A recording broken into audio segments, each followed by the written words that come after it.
বন্ধুরা, আশা করি তোমাদের বাগানের গাছগুলো সব ভালো সতেজ আছে আর কুড়িতে ভর্তি হয়ে গেছে, ফুল ফুটছে। আমি যেমন তোমাদের সাথে শেয়ার করেছিলাম, নিশ্চয়ই তোমরা আমার ভিডিওটি অনেকে দেখেছো, দেখে অনেক ভালোবাসা দিয়েছো, দিয়ে তোমরা হয়তো সেই সব কাজগুলো তোমরা করেছো, করে তোমরা ভালো ভালো কুড়ি, ভালো ফুল, ভালো উপকার পেয়েছো সব। আজকে আবার তোমাদের সাথে আরেকটা শেয়ার করছি এই সাদা টগর ফুল গাছ নিয়ে। দেখো, সাদা টগর ফুল গাছ কিন্তু অনেক প্রজাতির হয়, যা কিন্তু সব গাছের জন্য একই পরিচর্যা। এবার আমি এই সাদা টগর ফুল গাছ কিন্তু বেশিরভাগ মানে রাস্তাঘাটে বেশিরভাগ দেখা যায়। আর গাছ কিন্তু তোমরা এই গাছ কিন্তু খুব সহজেই তোমরা বাড়িতে তৈরি করতে পারবে। আর সাদা ফুল গাছ সব বাগানিদের বাড়ি একটা আধটা থাকবেই, কারণ এই ফুলগুলো খুব অল্প যত্নে খুব ভালো ফুল গাছগুলো হয় বা ফুল ফোটে। এই জন্য এই গাছগুলো মানে সবারই বাড়িতে কিছু না কিছু থাকবেই। এবার ধরো, যেমন আমার এই দেখো, এটা হলো এই ফুলটা দেখো, টগর ফুল কিন্তু কতটা বড়। এই ফুলটা দেখো ছোট, এটা হাইব্রিড টগর, এটা দেশি টগর। এইটা হলো এক পাপড়ি টগর। এই এক পাপড়ি টগরের মধ্যেও কিন্তু অনেক রকম আছে। অনেকগুলো আছে মোটা পাপড়ি, অনেক বড় বড় ফোটে, কোনোটা আছে এরকম পাতলা পাপড়ি, আবার কোনোটা আছে মিনি টগর।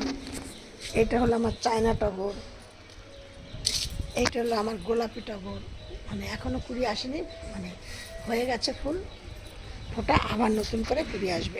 ঝাঁকে ঝাঁকে ফুল আসে, কুড়ি আসে, ফুল ফোটে, আবার কিছুদিন বাদে খাদ্য খাবার দিলে আবার এরা আবার কুড়ি নিয়ে আবার আসবে। এই দেখো প্রচুর পরিমাণে ফুল ফুটেছে। দিয়ে আর এই গাছগুলো অনেকে আমাকে বলেছো যে দিদিভাই আমাদের গাছগুলো হঠাৎ করে ফুল আসা বন্ধ হয়েছে। হঠাৎ করে বন্ধ হয়নি, তোমাদের একটুখানি ভুলের জন্য এরকম হয়েছে। কি ভুল হয়েছে, যে যখনই দেখেছো তোমাদের ফুলগুলি সব ফুটে গেছে আর ফুল আসছে না, তখনই সেই ডগাটাকে আবার একটুখানি সামান্য কিছুটা করে কেটে দাও। কেটে দিলে কী হবে, সেইখান থেকে আবার নতুন পাতা বেরোবে, নতুন কড়ি বেরোবে। বেরোলে আবার সেখানে আবার তোমাদের গাছে দেখবে ফুলে ভর্তি হয়ে যাবে। আবার কিছুটা খাদ্য খাবার দিতে হবে।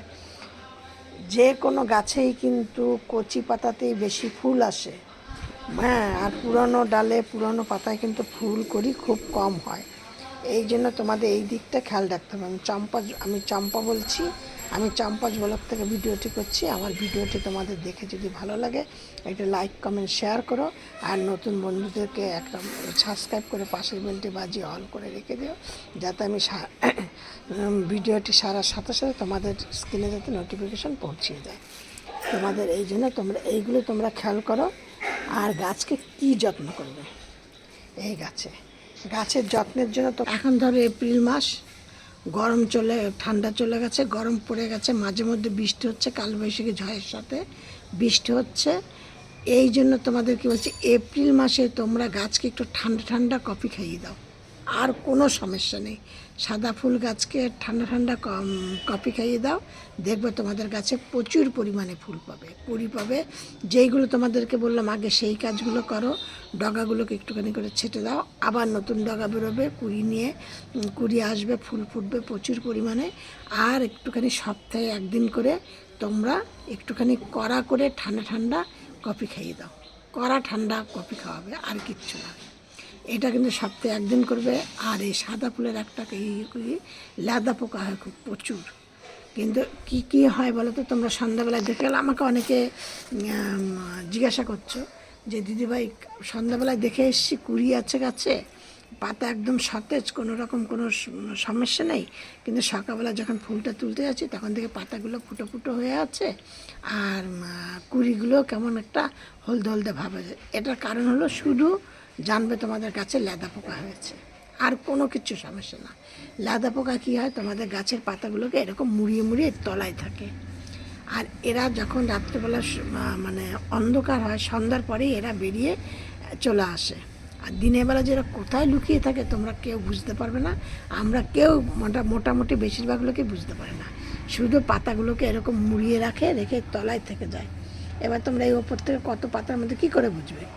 এই জন্য তোমাদের মাঝে মধ্যেই সপ্তাহে অন্তত একদিন করে তোমাদের গাছকে স্প্রে করতে হবে। সে ওই আমি ঘরোয়া স্প্রে। যখন তোমরা স্প্রেটা করবে, আমি কিন্তু কোনো রাসায়নিক সার দিই না। আমি স্প্রের মধ্যে আমি কী কী দিই শুনে, নিম পাতার রস দিই, হলুদ দিই, আর হলো কিছুটা শসা থেতো করে সেই রসটা নেই, আদা থেতো করে রসটা নেই। শসা থেতো তোমরা দেওয়ার না দাও, কিন্তু আদা থেতো করে তোমরা সেই রসটাকে নেবেই, নিয়ে অল্প পরিমাণে, বেশি না, দিয়ে না তোমরা গাছগুলোকে ভালো করে স্প্রে করে দাও। দেখবে তোমাদের কাছে আদা ঝাঁঝে। আর আর যদি পারো, এটা কিন্তু তোমরা প্রতি সপ্তাহে একবার করে করবে। আর এরই মধ্যে একদিন করে তোমরা ভিনিগার নেবে কিছুটা, ভিনিগার দিয়ে আবার তোমরা মাসে একবার করে যে কোনো একদিন তোমরা ভিনিগার দিয়ে গাছকে স্প্রে করে দেবে। কোনো ধরনের কোনো রকমের ভিনিগার দিয়ে গাছকে স্প্রে করা, এটা কিন্তু প্রত্যেকটা সব ধরনের গাছের জন্য তোমাদের উপকার। আর যাদের নাকি বাগানে হনুমানের উৎপাত থাকবে, তাদেরও কিন্তু ভিনিগার দিয়ে যদি তোমরা করো, স্প্রে করো, তোমাদের কিন্তু তাহলে সেই উৎপাতও কিন্তু কমে যাবে। হনুমান তোমাদের বাগানে আসবে না, আর কিছু খাবে না। সপ্তাহে একদিন করে ভিনিগার দিয়ে করবেই। আর হনুমানের জন্য তাহলে সপ্তাহে 2 দিন করবে, কিন্তু আর ওই যে গাছের যে পোকামাকড়ের জন্য এগুলি সপ্তাহে একদিন করে করবে, এই মাসে একদিন করে করবে। আর ভিনিগার দিয়ে হনুমানের জন্য মাসে 2 দিন করে করবে।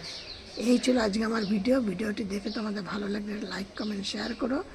আর নতুন বন্ধুদের বলছি সাবস্ক্রাইব করে পাশে থেকো। আর সব ভিডিও মতো আজকে বলছি আমি তোমরা সবাই ভালো থাকো, সুস্থ থাকো।